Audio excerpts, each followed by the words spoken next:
Nossa.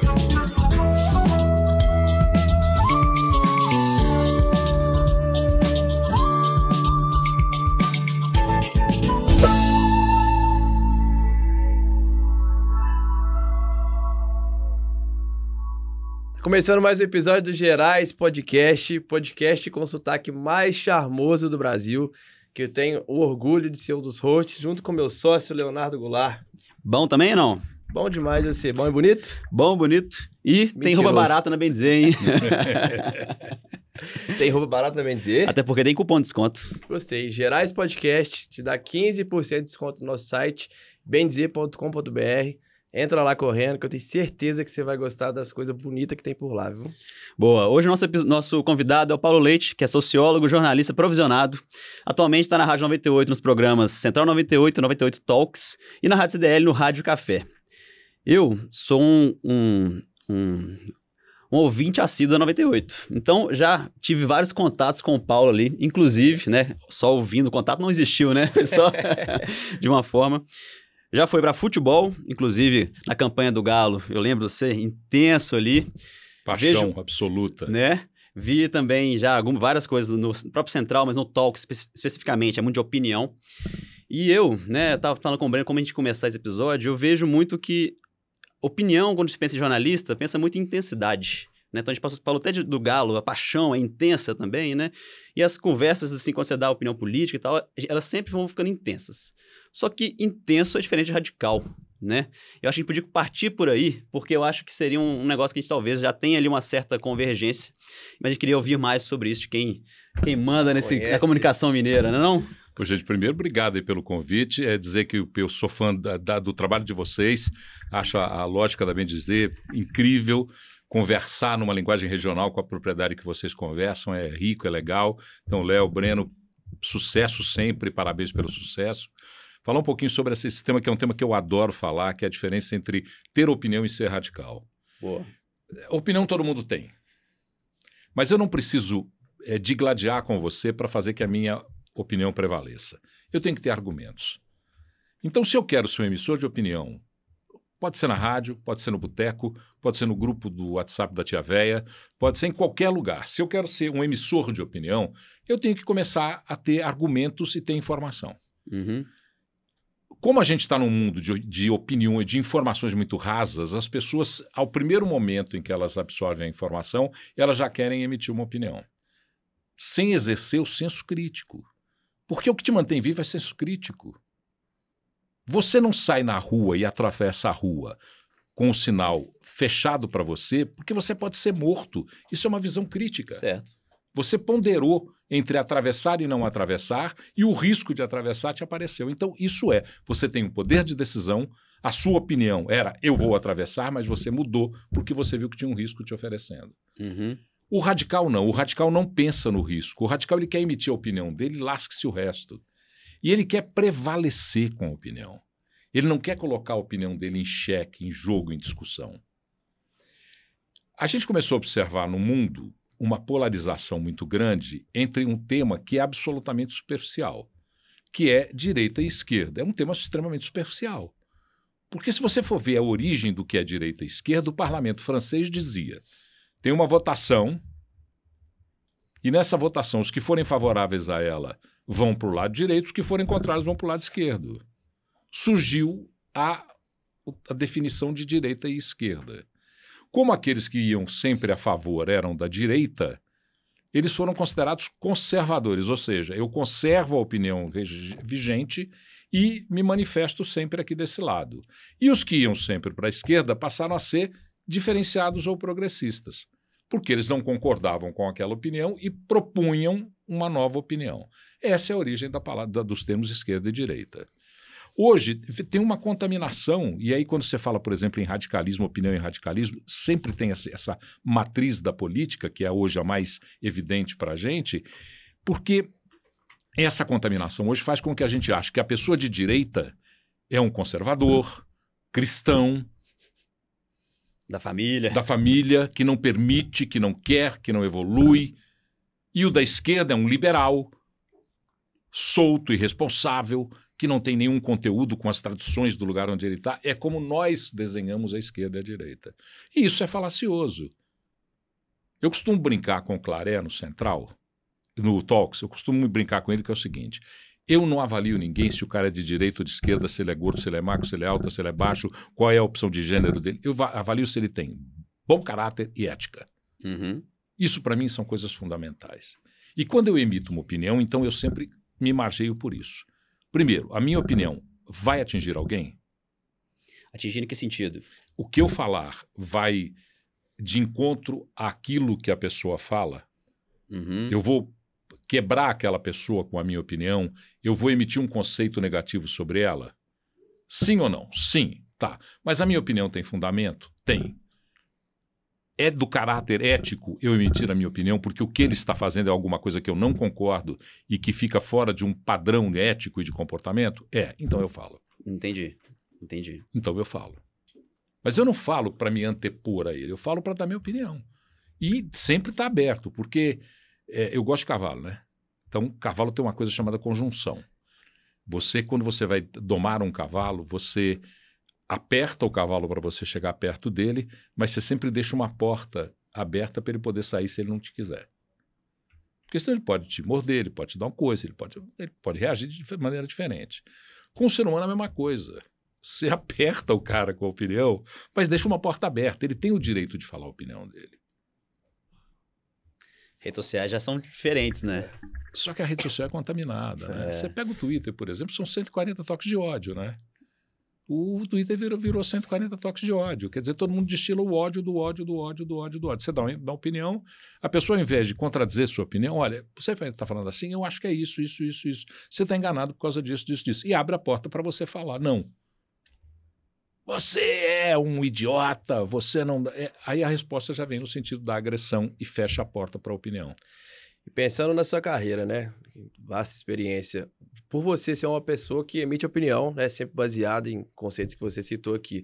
Você já sofreu algum tipo de censura? Fala, cara, segura isso aqui que eu não quero essa exposição aqui para o nosso programa. Tem dois tipos de censura, né? Eu não acho, por exemplo, que se eu tiver numa emissora... Primeiro, vocês são empresários, vocês vão entender exatamente o que eu estou falando. A sua empresa tem missões e valores. Se um dia entrar alguém dentro da sua empresa que não concordar com as missões e valores, ele não vai poder estar dentro da sua empresa. Uhum.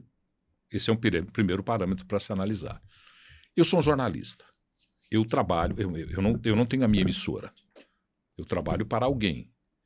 Esse alguém, essa empresa, tem valores e missão. Eu tenho que avaliar a hora que eu entro se os valores e a missão dessa empresa um dia não serão conflitantes com a minha. E se porventura forem conflitantes, como eu vou fazer para dizer isso para os caras? Porque eles são os donos. Ora, quem investe, meu amigo, quem investe é que toca a roda. Eu sou absolutamente defensor do capitalismo. Eu não gosto de antropofagia capital. O cara rasgar o outro por causa de dinheiro, não. Mas eu sou capitalista. E sei que no mundo do capital, o empreendedor, o investidor é quem dita a regra. O dia que eu me tornar... Nas coisas em que eu me torno empreendedor e investidor, eu dito a regra. No meu trabalho, eu não sou empreendedor e investidor. Eu sou empreendedor porque eu forneço meu trabalho para eles. Aliás, é uma relação que eu tenho sempre que eu trabalho. Eu trato o meu patrão como meu cliente. Uhum. E dou para ele o melhor produto que eu posso dar. Nessa mesma ótica que você acabou de falar do investimento. Na mesma ótica que eu te falei do investimento. Então, quando eu chegar no lugar que tem... então, esse tipo de censura não é censura. Isso é adaptação. Uhum. Eu estou no lugar onde a regra ética, de valores, de missão, de propósitos, é aquela. Se eu estiver ferindo o que é aquilo da empresa, eu que estou errado. Eu tenho que sair. Então, é a primeira forma de censura. Agora tem a censura direta, a censura econômica, a censura direta. Existem casos, por exemplo, que eu fui mexer, em que o outro lado... Eu tenho casos que eu posso abrir e falo sempre sobre ele, porque eu já falei abertamente no ar. O governador Fernando Pimentel pediu a minha cabeça dentro da 98. Pediu a minha cabeça dentro da Bandeirantes. Na Bandeirantes eu saí, vim para 98. Na 98 ele pediu minha cabeça outra vez. Pediu para me demitirem porque eu era sou crítico de algumas coisas que não são o pensamento... um pensamento democrático, um pensamento liso, um pensamento de condução ética para com o cidadão. Eu sou contra. Eu não sou príncipe paladino de democracia e ética, não, mas eu sou contra. Porque o que é democrático para mim? Democrático é quando eu não sobreponho, não me sobreponho a você pela minha opinião ou pelo meu poder. Eu negocio com você o meu poder na dimensão do seu poder. Isso é a democracia. O contrário disso é autoritarismo, qualquer que seja. Tem muita gente que ri, te abraça e é autoritário pra caramba, não é democrata. Uhum. Então, quando eu falava isso, o governo se incomodou e pediu minha cabeça. Essa é a censura mais terrível que tem. E dando um ótimo exemplo de radicalismo e poder, né? Essa é a pior censura. Por quê? Ele é o governador do estado. Todo mundo sabe que os veículos de comunicação têm verbas do federal, estadual e municipal. Todo mundo sabe. A 98 é o menor número de verba desses três poderes. Talvez por isso lá eu tenha mais independência. A 98 hoje tem menos do que 5% do faturamento dela vem de órgão público. Mas tem que ter. Então o cara usa o poder econômico e o poder político para me cercear profissionalmente. Uhum. Isso é uma censura inominável, isso é autoritarismo. É uma censura que não dá para você conviver com ela. É. E eu tenho a impressão que a opinião, ela começa a ficar muito... Parece estar sempre, né, conflitando, porque quando você argumenta, né, acho que a forma como o argumento foi sendo interpretado por nós na sociedade, parece que é sempre incomoda muito, né? Assim, como eu não tenho, quando você coloca, eu já falo assim, opa, aqui tá me atacando, né? Então, como é que vai ser minha forma de defender? Atacar. E aí agora já foda-se esse argumento, vamos embora, né? Mas o problema é esse, porque a gente tem uma dimensão de comportamento interrelacional que vem desse princípio que você falou. É. Eu já acho que aquele que vai falar o que eu não penso está me agredindo. Uhum. Agora, olha como é que isso é curioso. Engraçado, que isso é uma questão filosófica, inclusive. Porque em que mundo você... Filosófica e de comunicação. O Breno falou que a gente ia falar de comunicação e é legal porque isso também é um processo de comunicação. Sim. Onde é que você aprende? Quando você conversa com aqueles que pensam igual você na sua bolha ou quando você conversa com alguém que está fora da sua bolha? Exato. Quando você está o mais divergente possível, melhor. Porque eu vou Diversidade vem aprender. daí. Porque ideia é processo de camaleonismo. É Uhum. um neologismo, o camaleonismo, mas é um processo de camaleonismo. Se eu tenho uma ideia boa pra caramba, convivi com ela até agora, eu cheguei aqui, Léo virou pra mim e falou assim, não, Paulo, isso que você tá falando é assim, assim, assim, assim. Você me convenceu. Eu vou ser burro de continuar com a minha ideia e não pegar a sua? Sua ideia é melhor do que a minha, porra. Eu tô perdendo um tempo do cacete, voltando atrás para negociar uma ideia. Uhum. Essa questão filosófica da comunicação. Porque comunicação é um processo de aprendizado.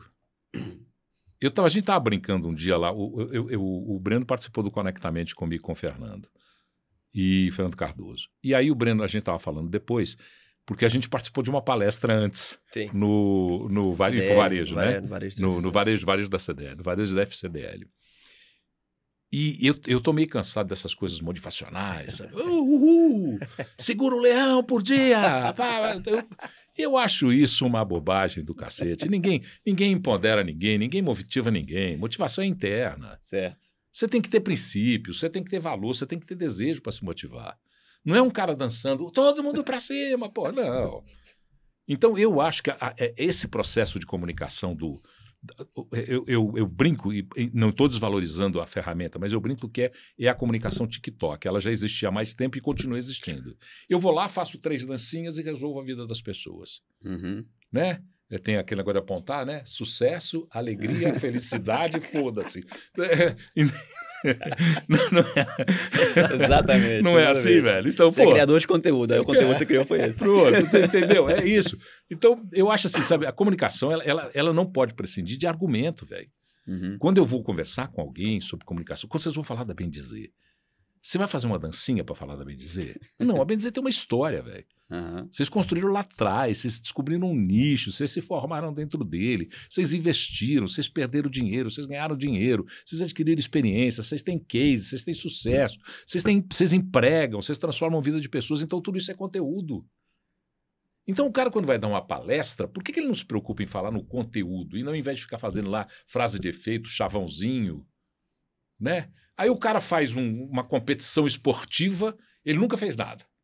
Ele é um CEO de alguma coisa, ou é um um especialista em alguma coisa, faz uma competição esportiva e transforma aquilo numa revolução da vida dele. Eu me motivei, eu treinei 4, 5 dias. Para que isso, velho?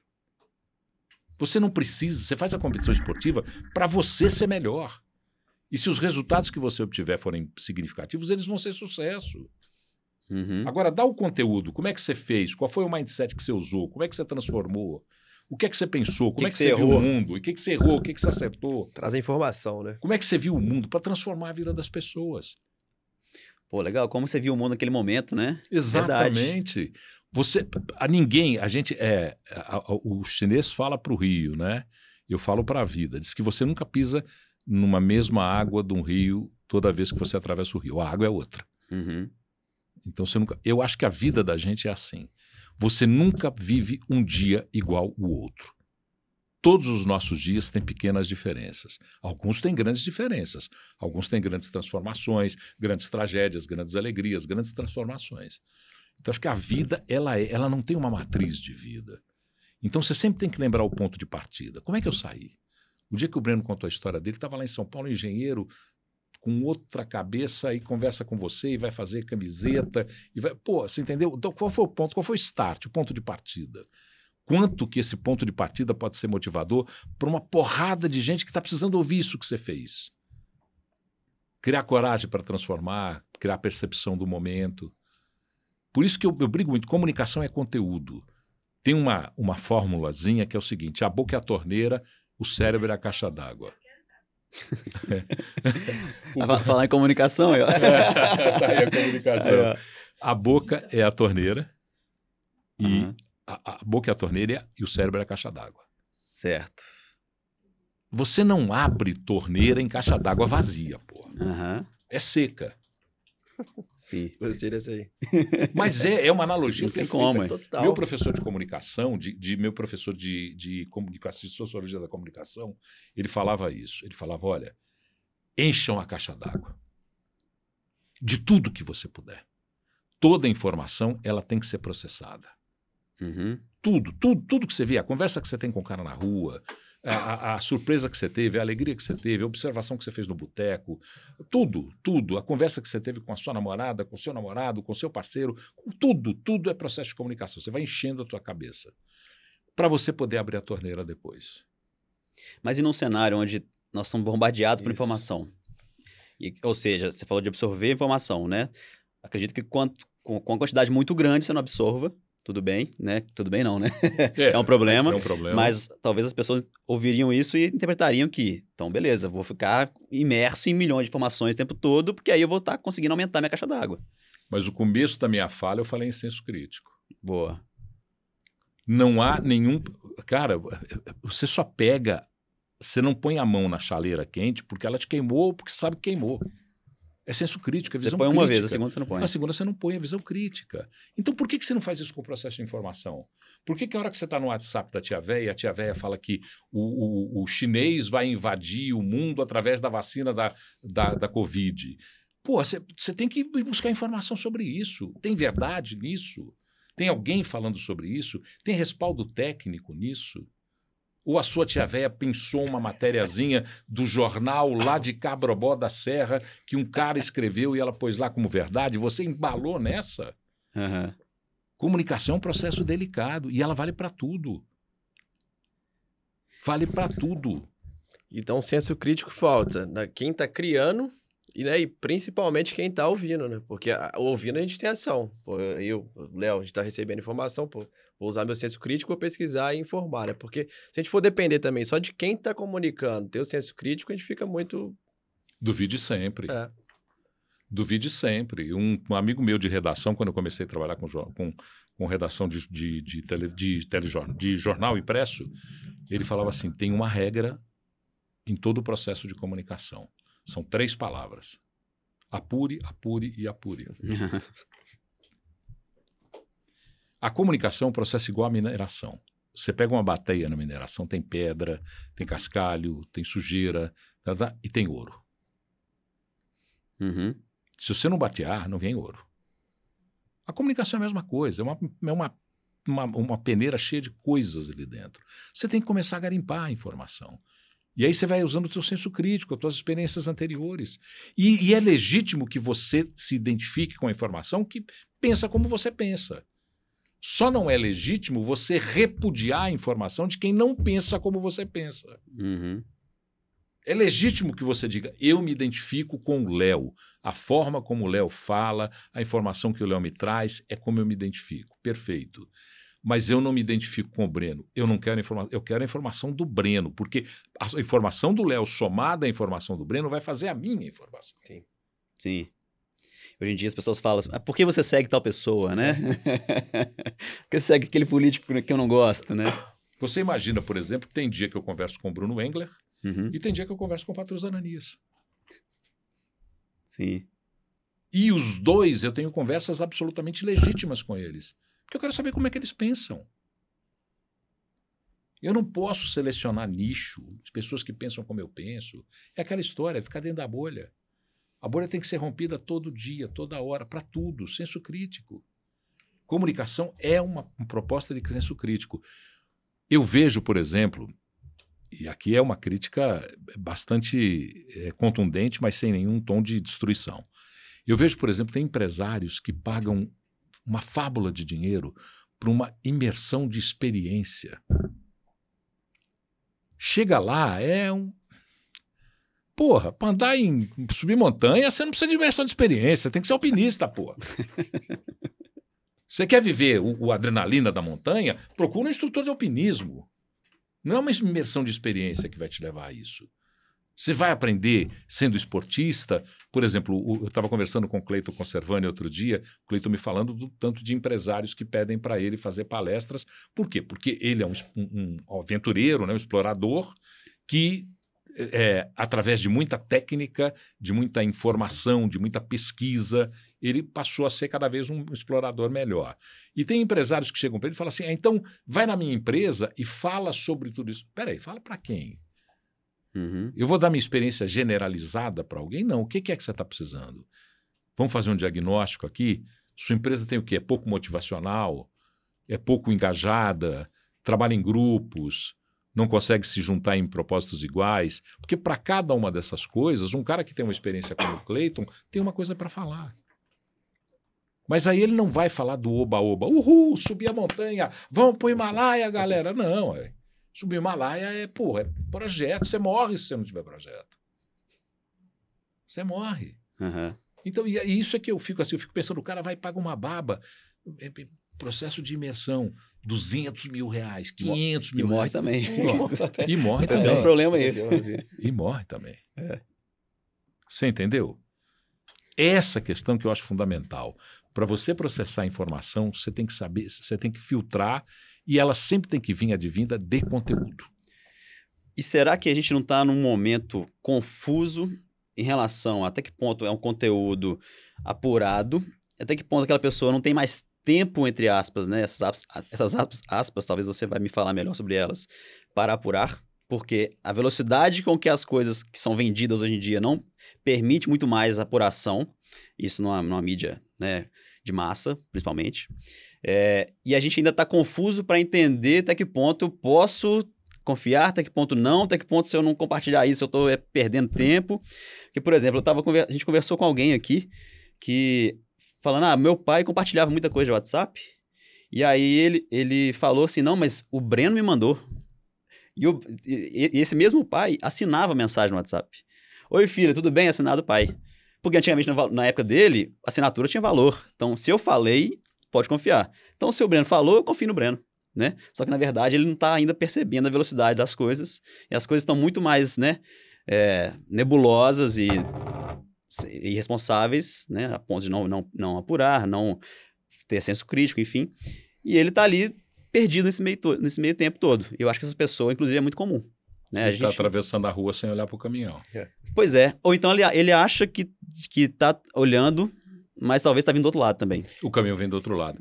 Porque, sabe o que é? Quando você tem... Eu acho que a gente está vivendo um momento de informação em que a gente está sendo metralhado mesmo por informação. E o metralhar de informações, a gente tem que começar a entender quais são os nossos próprios limites. Eu vejo muita gente querendo dizer que tem limite para absorver tudo e fazer tudo. Você falou de tempo. Tempo é uma questão metafísica.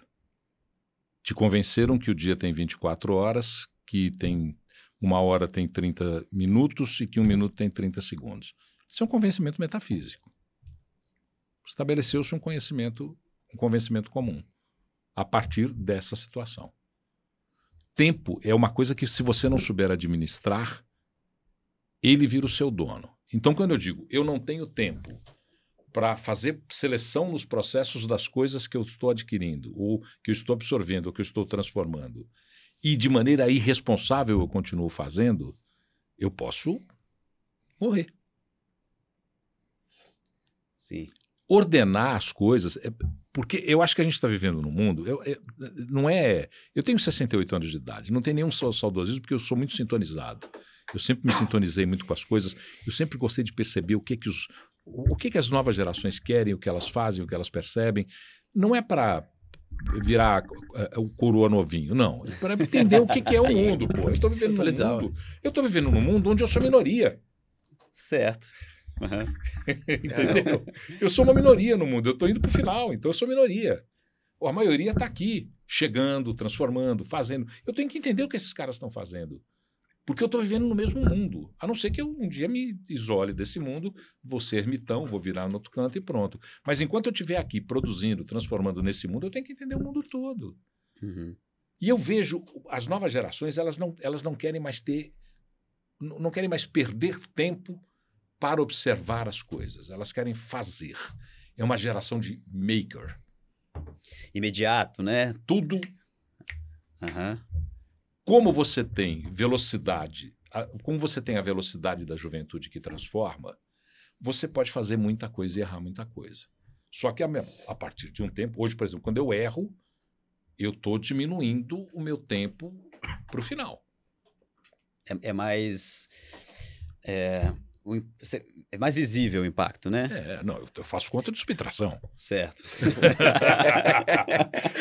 Todos fazem, né? Todos só que fazem. Depende do tamanho da base. Só que a minha base de subtração é cada vez menor, meu intervalo é menor.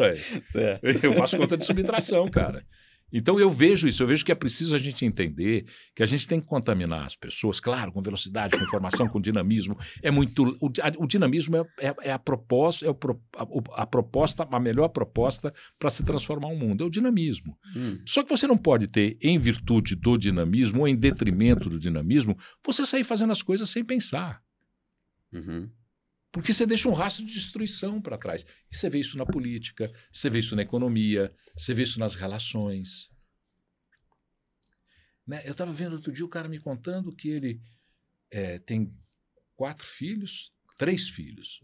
As idades dos filhos entre 30 e 35 anos, 2 filhas e um filho. E eles não, as 2 filhas e um filho não conversam com um avô por questão política. Sério? Falei, porra... Perdendo tempo, né? Velho, e o avô, em contrapartida, não quer conversar com eles. Nossa. Então, por que a gente não para e não pondera e não conversa e não adquire informação para saber que isso pode ser absolutamente negociável? Vai ter um momento em que eu vou conversar com aquele que não pensa como eu não sou obrigado a conviver 24 horas com ele, mas eu tenho que conversar, eu tenho que entendê-lo, particularmente se eu tenho uma relação de amizade, de família, de trabalho, de transformação. E vai chegar uma hora em que a opinião dele me cansa e eu vou sair. Porque a minha opinião deve estar cansando ele também. Sim. Acho que começaram a misturar muito opiniões e valores, né? Isso não que isso, não, às vezes não aconteça, talvez sim. Mas acho que generalizaram a ponto de, né, aquilo que você falou. Se A pensa assim, o valor dele é esse, eu não quero saber. Mas às vezes não, A pensa assim, os valores dele são diferentes, mas ele está dando uma opinião que não vai bater com a sua. E quantas coisas você vê que as pessoas que você... Por exemplo, eu vejo... Vamos falar de política e economia um pouquinho. Eu vejo, por exemplo, as atitudes econômicas, né? O mundo econômico, o cenário econômico. Eu, por pensamento, por formação de pensamento, como todo jornalista, eu sou um generalista, eu converso com todo mundo, eu converso muito com economista para poder fazer análise econômica, eu percebo que a economia heterodoxa, essa que é a economia que eles falam que é de esquerda, porque é outro absurdo também, não tem economia de direita e de esquerda. A economia é ortodoxa ou heterodoxa. Pergunte para um economista, ele vai te dizer isso. Não tem a economia da esquerda e a economia da direita. Então eu vejo defeitos na economia heterodoxa e vejo defeitos na economia ortodoxa. Mas ao invés de eu olhar para essa economia aqui e falar assim, ela tem defeitos, eu quero ver o que ela tem de positivo. E quero ver o que essa aqui tem de positivo. para poder entender processos e decidir o que eu quero. Porque vai chegar uma hora que eu vou pensar ortodoxamente. Pô, olha, meu valor é esse, eu sou capitalista, eu não creio em política de Estado, eu acho que quanto menos esse tal de Estado aparecer na minha vida, mais feliz eu sou. E penso assim, ao mesmo tempo, eu tenho responsabilidade social. Aí a economia é heterodoxa, eu tenho responsabilidade social, eu sei que tem uma diferença social brutal nesse país, que eu sou responsável por ela, sim, porque senão ela vai crescer cada vez mais e vai oprimir os outros que não estão envolvidos com ela. Você imagina, um país como o nosso, a transformação é cada vez maior em pessoas menos favorecidas do que em mais favorecidas. Uhum. Aumenta o número de gente no planeta, a disputa é cada vez mais radical. A tal da cultura da abundância que se fala tanto aí, que está acabando, né?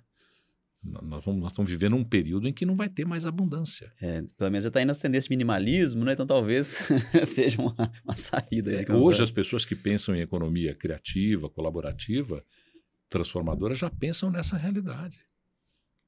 A sua camiseta vai virar alguma coisa, para fazer alguma coisa. Estou falando no processo material. No processo pessoal, mental, afetivo, a mesma coisa. A sua energia tem que virar alguma coisa para transformar para alguma coisa. Por quê? Porque já não tem mais fontes inesgotáveis no mundo. Uhum. Então essas diferenças vão cada vez surgir mais.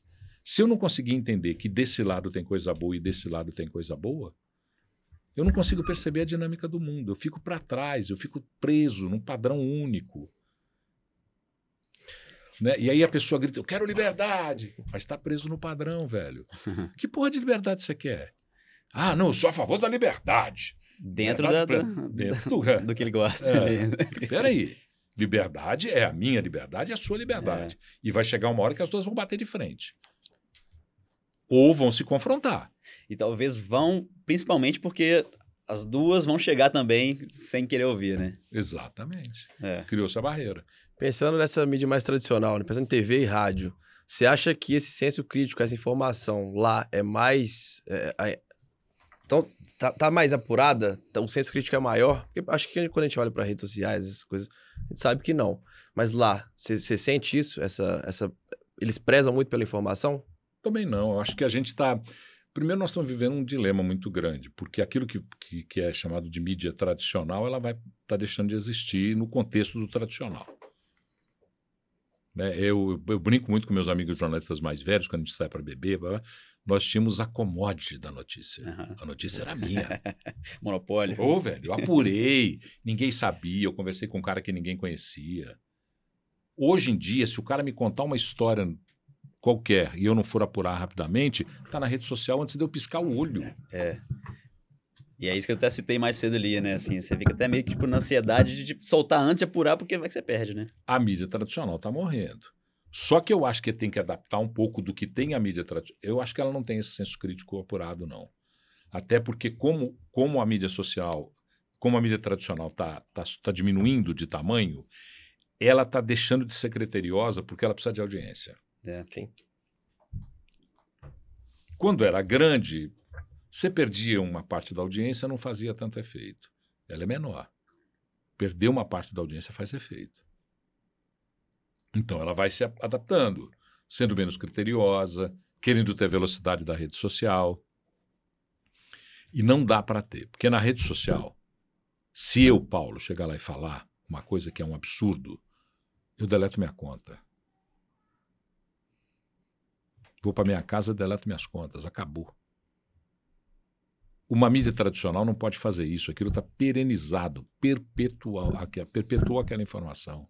Talvez por isso, então, isso vira ali uma muleta para que as pessoas possam soltar a opinião sem senso crítico, radicalizada e pronto. O problema é que aí vem a pior de todas as soluções, porque aí quem quer solucionar fala assim, vamos regular as mídias. É a pior das situações.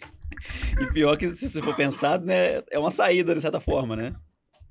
Você vai regular a mídia por quê? Porque o cara... Primeiro, opinião é crime? Não. Não tem crime de opinião. Porque eu tenho muito medo, porque no Brasil está começando a caminhar para ter crime de opinião. Eu tenho muito medo. Quando um juiz do Supremo Tribunal Federal recebe uma pergunta e manda enfiar a pergunta na bunda, aí eu tenho medo. Isso aí é absurdo. Eu tenho medo, porque nós estamos começando a viver um período em que a opinião é crime. Ela começa a constituir em crime. Opinião não é crime. Mas se a sua opinião mata, fere, rouba, ofende, calunia e difama, ela é crime. Mas não é a opinião que é criminosa, é o ato que você praticou através da sua opinião. Então você é criminoso. E para isso não precisa mais de lei, não. Tem Código Civil e Código Penal, pô. Tudo que eu falei aqui é agressão física ou verbal, dano moral, injúria, calúnia, difamação, é tudo tipificado no nosso processo. Os códigos de processo já tipificaram isso. Então, se eu cheguei e falei assim, os caras lá da Bendizer são ladrões. Prova. Porque hoje em dia você pode chegar num restaurante, comer num restaurante, a melhor comida do mundo, e chegar na rede social e falar assim, uma bosta a comida daquele restaurante, porque você não gosta do dono. Ou porque você não gostou do jeito que o garçom te disse boa noite. Então, aí você tem que começar a considerar. Crime não é a opinião do cara, é o ato que ele cometeu. De ter ido lá e falado algo que não deveria. Porque se você chegar num restaurante hoje e comer e gritar na sala do restaurante, pô, essa comida é uma bosta, você vai ser preso. Você vai ter que provar o que você está falando. Então por que você pode ir para a rede social e falar isso? Certo. Não tem sentido, você cometeu crime. E o fato de você poder deletar a conta, essa facilidade, essa não pessoalidade, de certa forma, né? É fácil de você não identificar que é o mesmo caso. A Europa conseguiu criar um código de rede social que não é ditatorial e nem autoritário. O que acontece na rede social hoje? Todos os mecanismos de rede social não precisam responder pelo que você fala, não precisa. Você falou. Mas se porventura aquele emissor da opinião apagou a conta, a rede social tem que liberar o conteúdo. Meio que tem um log ali, né? Como é que chama? Um registro de que... Um registro daquilo que foi o Paulo que falou, tal dia. Tem que manter aquilo como registro, porque está claro. É. Porque senão é território livre. Você pode andar na rua e dar um tiro no seu desafeto ou naquele que pensa como você, não, do jeito diferente do que você pensa? Não. Seria tipo um crime perfeito, né? Você posta e pronto, acaba as evidências. Crime perfeito, não tem. Não pode. Ato criminoso é ato criminoso. Não é opinião, não é crime. Ideia não é crime. Mas você não pode fazer que a sua opinião e que a sua ideia cometam crimes. Você tem todo o direito de manifestar a sua opinião. Todo. Outro dia eu estava discutindo uma questão que está aí. Eu posso falar, não tem nenhum limite aqui não, né? A gente pode falar tranquilo. Então vamos lá. Eu estava discutindo uma opinião que está circulando, que é a respeito das posições do André Valadão da Igreja Batista da Lagoinha, com relação ao homossexualismo e comunidade LGBTQIA+. Eu não comungo com aquela opinião. Eu acho aquilo um absurdo. Mas ele tem todo o direito de falar. Até para eu dizer que eu acho um absurdo. Sim. E até para alguém que se sentir agredido, ou que se sentir humilhado, ou que se sentir ofendido, ou que porventura seja vítima de um crime motivado pelo que ele falou, se manifeste, porra. Mas eu não posso, por uma censura prévia, dizer que ele não pode falar aquilo. Até porque ele vai continuar tendo essa opinião, né? Eu não posso, aquilo é uma censura prévia. É que nem a deputada que fala a democracia, a melhor democracia é aquela que está na ponta do cano de uma arma, né? Ela falou agora isso, né? Uma loucura desse tipo. É loucura. Para mim é loucura, para mim é absurdo. Mas ela tem o direito de falar. Ela tem o direito de falar. Depois ela tem que ser responsável pela opinião dela. Se a partir da opinião dela as pessoas saírem matando os outros e dizerem, mas a deputada falou o quê? Ela começou a cometer crime. Ela começou a cometer crime. Acho que isso que você mencionou da Europa aí é um primeiro caminho interessante mesmo, né?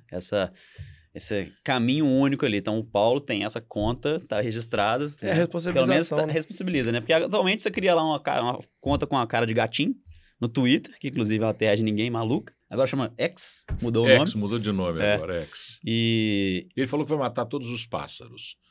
Eu não entendi. Você viu que ele falou que ele matou um pássaro e agora está esperando para matar. Você viu o post do Elon Musk? Não vi. Pô, é uma loucura. Ele falou, nós estamos matando o primeiro pássaro e agora vamos matar todos os outros pássaros. Já não sei mais pra que lado que tá indo. Não sei o que é. Eu fiquei imaginando, sabe o que eu fiquei imaginando? Aqui dentro do Twitter deve ter uma força de resistência contra ele. E tem, né?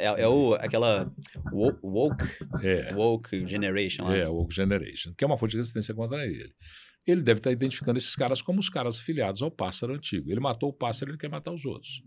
Eu entendi isso. Tá. Seria mais sobre pessoas ali no comportamento. Eu entendi isso, que agora nós vamos matar todo mundo que era passarinho aqui dentro. Entendi. Agora nós somos X. Entendi. Agora acabou o passarinho. Agora é X, né?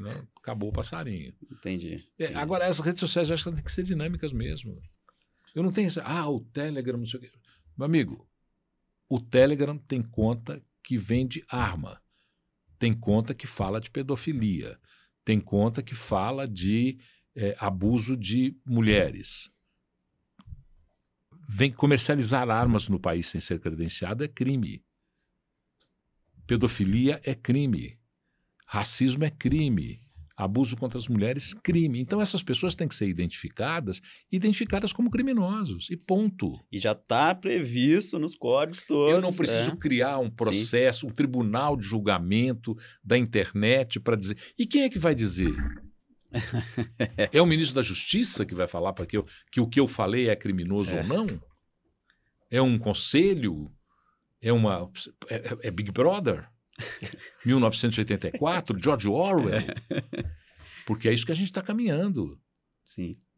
Tem uma grande autoridade, uma autoridade que olha tudo, que sabe de tudo, que vê a hora que você saiu de casa, que você entrou em casa, com quem que você estava, o que você está fazendo. Pô, peraí.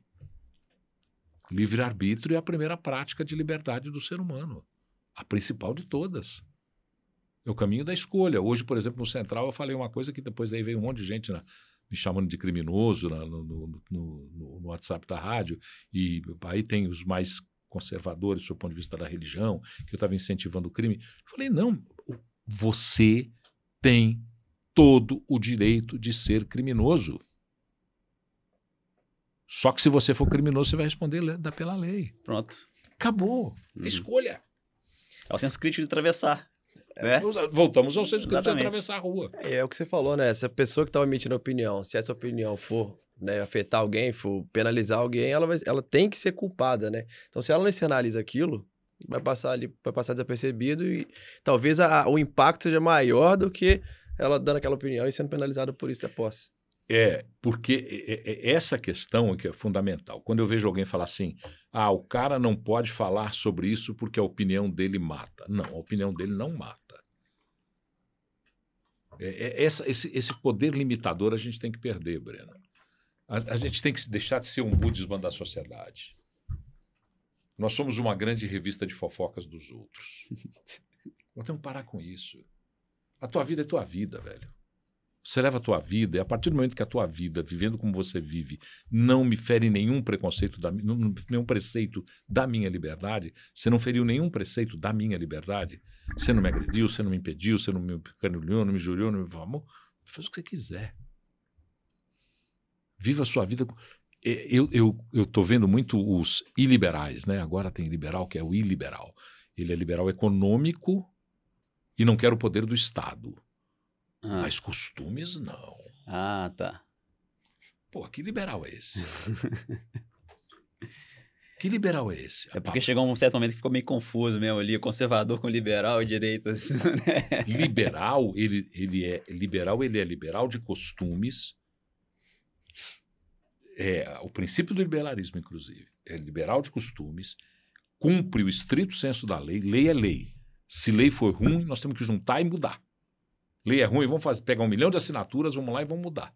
Porque aqui nós ficamos reclamando da lei, mas não queremos mudar não, né? Porque um dia ela pode favorecer a gente, né? Esse é o problema. Verdade. É um mandrake do brasileiro, né? Do povo que é uma característica nossa. Quanto mais confusa, mais eu posso... usar o caminho torto. Quanto mais clara a lei, menos caminho torto eu tenho. Então o liberal, ele tem liberal de costumes, você tem os seus princípios, seus valores, sua moral, sua ética e conduz por ela. O outro tem a dele e conduz por ele. Se nenhum de nós dois cometermos crime contra nós dois ou contra a sociedade, nós vamos continuar vivendo do nosso jeito. Estrito cumprimento da lei, que já justifica o teu processo de liberdade plena, porque se você infringir a lei, você já deixou de ter liberdade plena. A não participação do Estado na nossa vida. Eu não quero sócio. da minha vida com Mais Deus. um? Não é possível. Não dá, não. Eu quero sócio assim, como vocês são. Mas eu não quero um Estado sócio. Um sócio indesejado. Dizendo o que eu vou fazer e o que eu devo e o que eu não devo fazer. Sim. Aí, ditando costumes, ele não tem essa liberdade para isso, né? Fazendo leis que prevaleçam ao poder dele sobre o meu poder, Uhum. que é o que acontece hoje. As leis do Estado, elas são praticadas. Você vê agora, nós estamos uma lei, um projeto de lei do governo que vai falar em proteger a figura de autoridades. Espera aí. O que é que tem de diferente o presidente da República, o vice-presidente da República, o presidente da Câmara, o presidente do Senado, o procurador-geral de Justiça e os ministros do STF, que eles têm diferente de mim que precisam ser protegidos? Uhum. Tirando tudo que já é ali de, né? Já cargo, tem uma série de né? regalias É, dele. é. Mas o que eles têm de diferente que tem que ter uma lei protegendo, os protegendo de maneira especial? Não. O Estado não tem que fazer leis para protegê-lo. O Estado está se protegendo de quem? Eles estão se protegendo de nós, cidadãos? É isso que eles estão nos dizendo? Nós somos acionistas, nós pagamos os salários deles e eles estão se protegendo da gente? Pensando, deveria ser o contrário, né? A gente deveria ter uma lei que nos protege dos desmandos que eles abusos, fazem lá. Exatamente, dos abusos, exatamente. Dos abusos e desmandos que eles fazem Que lá. teoricamente já existe também, né? Só que talvez não. E não são usados, né? Não são usados. Aí você tem o não papel do Estado, né? E a liberdade econômica. Uhum. Liberdade plena econômica, a liberdade plena econômica. Quem empreende tem que ter o resultado do seu empreendimento. Eu não acredito em nada que seja comum. Comum é só se nós acordarmos em sermos comuns. Uhum. Se nós dissermos aqui, olha, nós vamos agora ser comuns, é uma cooperativa, nós vamos nos ajudar com princípios definidos entre nós, regras claras, perfeito, é comum. Agora, eu ser comum porque social, porque o Estado determinou, por que eu tenho que tirar um dia do meu salário, o empregado tem que tirar um dia do salário dele para manter um sindicato? Essa é foda. Peraí. Quem disse que? O dinheiro é meu, porra. Por lei você está tirando o dinheiro meu? É. Aí eu te pago imposto e você me obriga a pagar um plano de saúde? Eu, com mais de 65 anos de idade, pago um plano de saúde de R$ 1.600 e pago imposto, 37%, 38% de imposto? Se somar tudo que eu pago, fora o imposto de direto de consumo, a água, o café que a gente está bebendo tem imposto de consumo? Né? Que Estado social é esse? Que Estado que diz que social é isso? Então, é esses absurdos que a gente tem que estar sempre combatendo. E isso é um processo comum. Só que não adianta você dizer que você é liberal só no processo da economia por causa do governo. Você tem que ser liberal em tudo. O mundo tem que se transformar do jeito dele. Agora, transformou cometendo crime? É crime. Não se discute. Crime não se discute. O problema é que o Brasil, como você falou nas leis, aí o cara comete um crime. Vou falar o mais banal, sim, os colarinhos brancos, essas coisas, não, porque se a gente for mexer nisso, nossa senhora, é muito mais confuso. Mas vamos falar de um crime banal. Uma briga de trânsito em que você lesionou o outro. Não precisa nem matar, você lesionou o cara, você cometeu um crime, você agrediu. Crime de agressão. Você é processado, arruma um advogado. Suponhamos que você não tenha sido preso em flagrante, porque o flagrante de delito ainda vai complicar um pouco mais sua vida. Mas vamos tirar o flagrante, você agrediu o cara, foi embora para casa, ele te processou, você pôs um bom advogado para te defender. E esse advogado vai arrastar esse processo por 10 anos, 15 anos. Quando esse processo for julgado, provavelmente a vítima do dano já não tem mais o interesse do processo em andamento. Ou mesmo assim também, ficou lá anos com problemas. Não enfim. houve reparação a nada, ninguém reparou nada. Como é que você pode viver numa realidade como essa? Né? Tem que ter celeridade para a gente ter uma vida que tenha uma vida do indivíduo preservada dentro daquilo que ele tem como parâmetro de origem dele, de pensamento, de ética, de valor, aquelas coisas que a gente já falou aqui muito, mas ela tem que tem que ser julgada rapidamente do seu ponto de vista social também. Senão é fácil demais. Véio. Nós não vamos ter país. Nós estamos falando de comunicação, nós estamos falando de lei, né? De economia, lei. Mas acho que está ligado até porque, assim, eu já ia fazer um paralelo com aquela questão que você começou, né, sobre, né, opinião e radicalismo e tudo mais.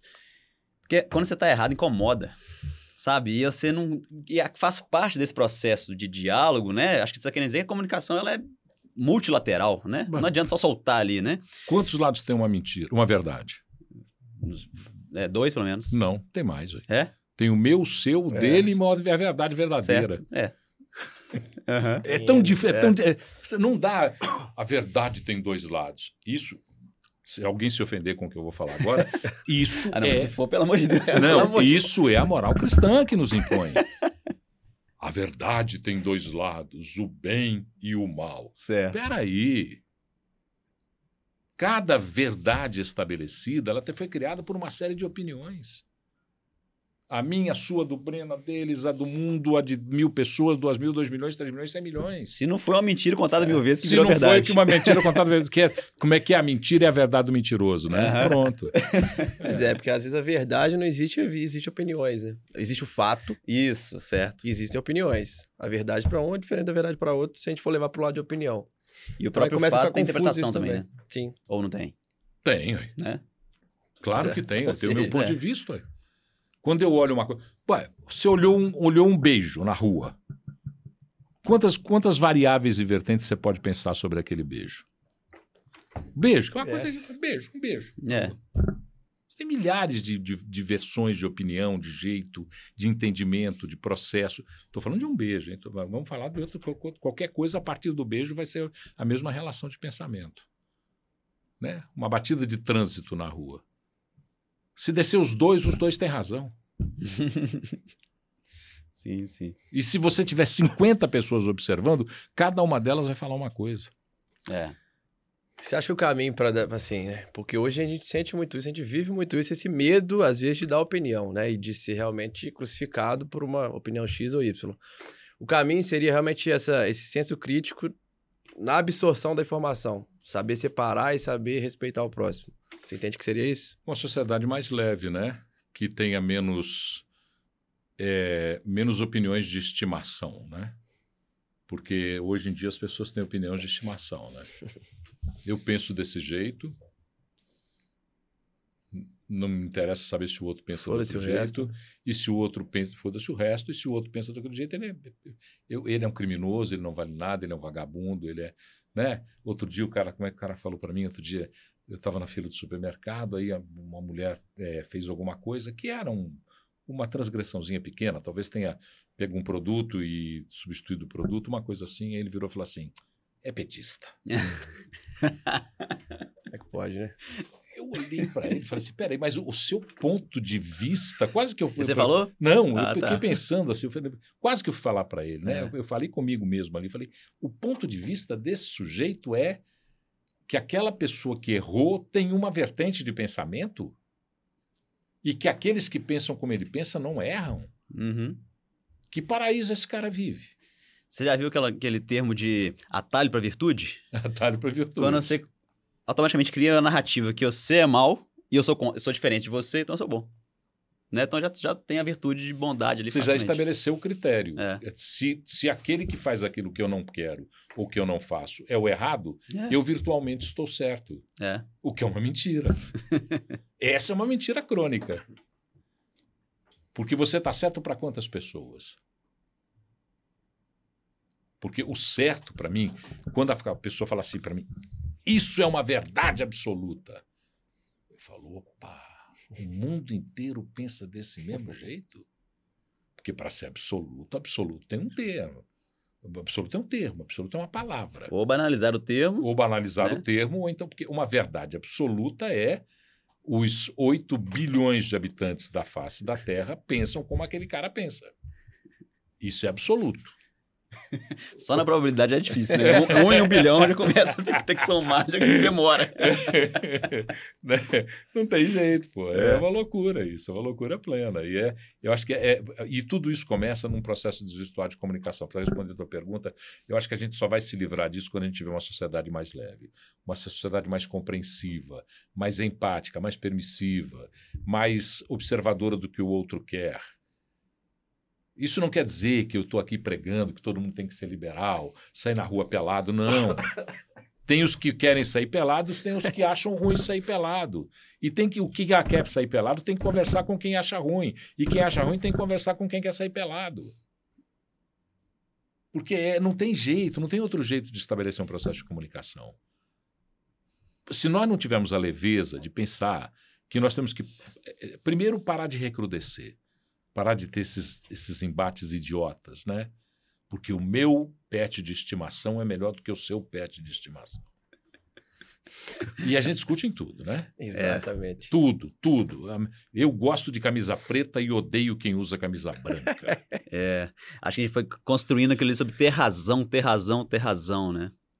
O melhor é não ter razão, o melhor é ser feliz, né? Não é isso? Tem as pessoas que não escolheram ter razão, escolheram ser feliz, né? Pronto, então a gente tem que escolher ser feliz. Sim. E saber que a gente vai divergir das pessoas, vai discutir. Os meus grandes amigos é onde tem as maiores brigas. Você tem liberdade para discutir Exatamente, as maiores discussões. Eu tenho 2 amigos muito próximos que a gente vai lá para o sítio. Cara, quem assiste aquela cena acha que nós vamos nos matar. Porque é porrada na mesa, é levantar e sair. Eu não quero discutir isso com você nunca mais. Acabou, cachaçinha, conversa, vambora, roda a vida. Eu só tenho essa liberdade com os meus amigos. Eu não posso chegar com quem eu não conheço e começar a discutir como se fosse um inimigo. Mas é o que as pessoas estão fazendo. Né? Absurdos. Por exemplo, eu tenho, no meu identificador de redes sociais, eu coloquei a bandeira do Brasil na frente. Ixi. Sou brasileiro, velho. A bandeira do Brasil não pertence nem a um nem a outro. Eu sou um cidadão brasileiro. Eu tenho muito orgulho de ser um cidadão brasileiro. Sempre que eu viajei para o exterior, eu sempre me comportei com civilidade, mas como um brasileiro. Eu sou brasileiro. Os meus hábitos, a minha língua, o meu sentido de vida é o Brasil. Eu nasci aqui. Então eu tenho o direito de colocar a bandeira brasileira na frente do meu nome. Concordo. Ponto. Isso não quer dizer que eu pense de um jeito ou do outro. Quer dizer que eu sou brasileiro. Ponto. Porque as pessoas não entendem esse tipo de coisa. E eu fiz isso como provocação. Na época em que todo mundo que era ligado a Bolsonaro colocava bandeirinha, eu falei, vou colocar também. Porque eu sou brasileiro. Ah, não, que tem a bandeirinha na frente é bolsonarista. Opa, você já conversou comigo? Para você olhar para o meu Twitter e dizer que eu sou bolsonarista? Para você olhar para o meu Instagram e dizer que eu sou bolsonarista? Você já perdeu o tempo para sentar comigo para conversar? Para a gente saber o que eu sou? Para eu te dizer mais ou menos o que eu acho que eu sou? Para você entender, para você perceber, até para você ter certeza se eu sou ou não. Mas fazendo um advogado do diabo e pensando muito sobre efemeridade das redes sociais, assim, os significados não mudaram? Assim, a forma como você parece, ela passa a ser mais relevante? Ou então, pelo menos, a forma como está estabelecido, para que lado que vai, igual vermelho para um lado, verde e amarelo para o outro. Se você já começa a utilizar desses elementos, principalmente no ambiente de rede social, já não passa a ter um novo degrau de interpretação? É a escala do ser e ter, né? Que é um negócio muito complicado. Porque por que eu tenho que ter aquilo que todos daquele jeito têm? Por que eu não posso pensar diferente e ter aquilo que o outro tem? Por que eu não posso, no dia de jogo da seleção brasileira, vestir a camisa da seleção brasileira porque eu sou de esquerda? Ah, vá merda. É. Aí o dia que for jogo da seleção brasileira, eu visto a camisa da Polônia, do Canadá. Da Rússia. Da Rússia. Você entendeu? Pô, não tem sentido isso, velho. Não tem, essas coisas de símbolos não tem sentido. Não tem sentido. Eu tenho uma amiga que é agnóstica, ela não crê em Deus e ela usa um crucifixo lindo de ouro que ela ganhou da mãe. O significado, né? É outro. Mas ela não crê em Deus. Então, pô, você não crê em Deus, você dá com um crucifixo. A minha mãe me deu. Isso é uma joia que ela me deu. Eu tenho o maior prazer de usar isso. Você percebe que não tem? Você não pode ser... Símbolos, os símbolos não pertencem a ninguém. Símbolos pertencem a todos e todos adquirem o símbolo que quiserem. Certo. E esse entendimento de aceitar a opinião do outro, mesmo que não seja a sua, cara, acho que ajuda em todos... É na vida. Não é no política só, não é no esporte só, é no negócio. Pô, eu e o Léo, a gente é sócio, diversas vezes temos opiniões diferentes sobre como lidar, a gente vai discutindo, vai vendo fatos, vai analisando, pô, vamos nessa aqui agora, E isso acho que desde o nosso, né, pensando no início, é bem dizer, até agora é um desafio, né? Antigamente era muito mais difícil aceitar a opinião do outro, pensando em experiência. Hoje em dia, em 5 minutos a gente resolve. Pô, vamos nessa aqui, realmente faz mais sentido. Vamos nessa aqui. E isso, depois daquela conversa nossa, inclusive, eu tentei explorar mais isso, pô, né? Eu já fazia isso no negócio, com meu pai, por exemplo. São opiniões diferentes, são vivências diferentes, experiências diferentes, que eu acho que experiência também, né? Moldam opiniões. Cara, beleza, é meu pai, eu quero estar com ele ali, eu quero aproveitar aquele momento, então, se tá indo por um caminho muito divergente, igual você comenta, putz, vamos parar por aqui agora, né? Quando a gente acalmar, a gente vai, vamos aproveitar outras coisas aqui agora. Acho que ajuda realmente no âmbito da vida, né? Extrapola muito só política, só temas, assim, muito polêmicos de hoje em dia. Tá até uma camiseta, né? Proseando que nós se entende. Porque é isso, gente. Pô, anota aí, Bia. É proseando que nós se entende. Uhum. Porque, veja bem, ó, eu tenho um filho, 27 anos de idade. Ele é de esquerda em pensamento absoluto. Eu não sou uma pessoa de esquerda. Ideologicamente, eu sou um liberal.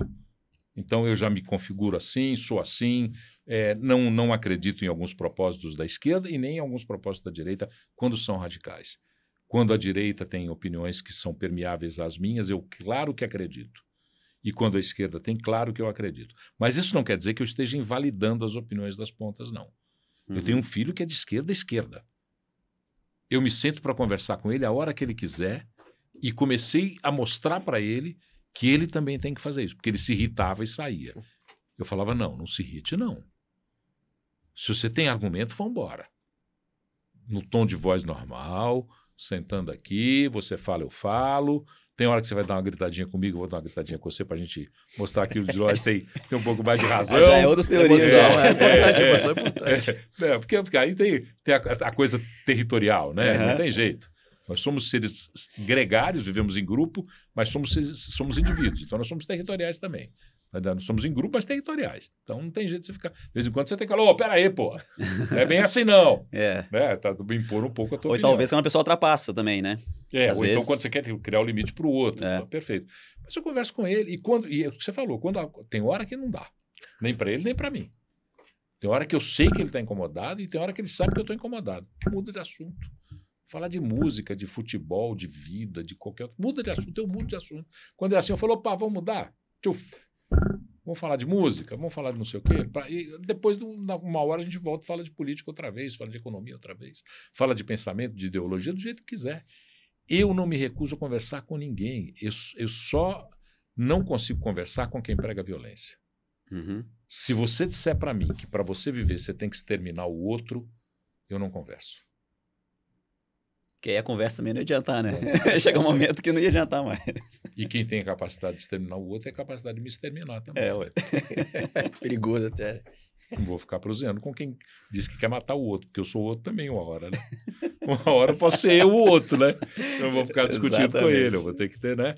Mas isso é tão... É claro para mim, porque é um padrão de vida que eu comecei a adquirir para poder ter tranquilidade e não viver assoberbado, não viver incomodado, não viver perseguido por ideias. Eu não consigo mais me submeter às ideias. Eu analiso as ideias e adapto à minha forma de entender o mundo. Não forço ninguém a pensar como eu penso. Não quero que ninguém pense como eu penso, mas eu também não quero ser catequizado por ninguém. Eu quero discutir, conversar, aprender. E acho que esse tem que ser um pouco a roda do mundo. Em comunicação, então, isso é fundamental. Você imagina, você chega numa redação, 10 pessoas numa redação, aparece uma notícia, cada um dos 10 tem uma visão daquela notícia. Cada um dos 10 que estão sentados ali tem uma visão. Numa redação tem LGBT, conservador, negro, mulher... Toda a gama de personagens estão dentro de uma redação. Você imagina, chega uma notícia, cada um tem uma forma de entendimento dessa. Você imagina uma pessoa que está lá coordenando, fechando uma edição, como às vezes eu estou lá, eu vou chegar e vou falar, não, eu penso assim, acabou?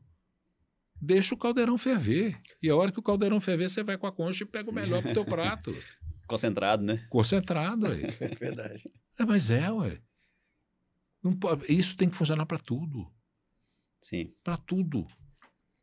Porque senão nós vamos ficar eternamente polarizados. Vai um, vai outro, vai um, vai outro.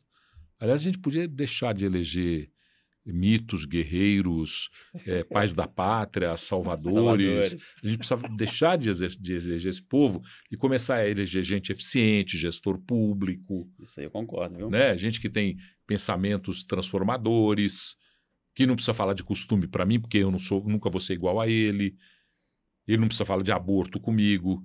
Ele não precisa falar de droga comigo. Ele não precisa falar de gênero comigo. Não, ele é um executivo. Você é gestor, né? É um gestor. Sabe? Isso faz parte do meu contexto, da minha discussão social. Isso é um acordo da sociedade. A sociedade não pode... Como é que você pode chegar? Eu fico... Então, as coisas... Eu adoeço. Um dia eu adoeço. Como é que você pode chegar? 573 deputados, uma coisa desse tipo? Mais de 500 deputados num Congresso Nacional. E um deputado ou uma bancada de deputados de 50, 60 deputados apresentam um tema que é um tema próprio a eles. A costume deles. Para que esses caras, 570, decidam aquilo que é deles para a nação. Não, eles têm que fazer leis para me dar conforto econômico, conforto social, conforto de vida. Eles têm que fazer leis para me beneficiar. E fiscalizar o poder executivo para eles não fazerem merda. Eles não têm que estar lá discutindo aborto, ideologia de gênero. Não é a função deles discutir isso. Ora, eu tenho um filho. Meu filho vai para a escola fundamental. Eu me incomodo em que seja debatido na sala de aula ideologia de gênero. Eu não vou levá-lo para aula para aquela escola. Eu vou procurar na gama de escolas alguém que pense como eu penso. Do mesmo processo, se eu sou um pai e não me incomoda, eu matriculo naquela escola e acabou. Entendeu? Essa que é a liberdade. A liberdade é isso. Caralho. A liberdade é isso. O governo faz cartilha para um professor chegar na sala de aula e dizer se o menino pode ou não pode brincar com boneca. Se meninas vestem rosa e se meninos vestem azul. Para quê? O governo tem que preocupar em lei, diretriz e base de conhecimento para fazer uma geração que não seja uma geração com o gap que nós estamos tendo, porque o Brasil não pode crescer. Não é porque nós não podemos crescer por causa de dinheiro, nós não podemos crescer por causa de falta de estrutura e falta de escolaridade. Porque se nós crescermos, vai faltar mão de obra específica. Você é engenheiro, você trabalhou no segmento da engenharia. Você sabe o gap que tem nisso. Gigante. Não, o Breno mesmo foi um gap ali, né? Sim. O Breno e a geração dele, entre aspas, de engenheiros não foram colocados ali, não. Eles foram buscando outras coisas também ali. Várias pessoas da minha turma tiveram que buscar outros caminhos por isso. Porque não teve base para... Você entendeu? Então, por que o governo tem que se preocupar em colocar numa cartilha sexo, gênero, prática social? Isso tem que ser discutido em grupo, em família, em grupo, em comunidade.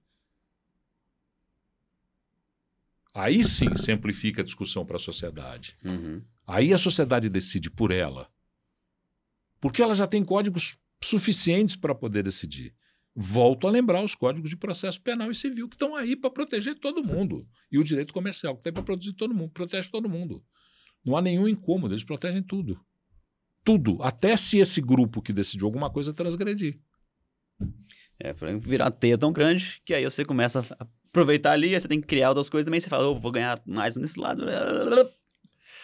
Dá esse caldeirão mal resolvido que nós temos Caldeirão aqui, mal resolvido, exatamente. que é uma sopa ruim de tomar, não alimenta e não transforma em nada. A gente não transforma em nada. O Brasil precisa deixar de se estagnar, cara.